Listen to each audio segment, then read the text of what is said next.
Sai Vihan from grade 3C. We are here to talk about water cycle, how water moves around our earth. My name is Johan M. Shankar. I am from grade 3A.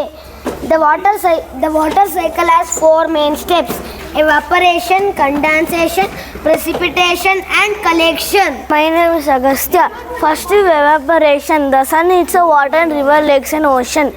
This water turns into vapor and rises into the sky. Next is condensation. The water vapor cools down and forms clouds made of tiny water droplets from evaporation.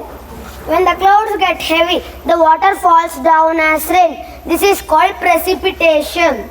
The rainwater flows into river, lakes and ocean. This is called collection, and then the cycle starts again. The cycle goes on and on.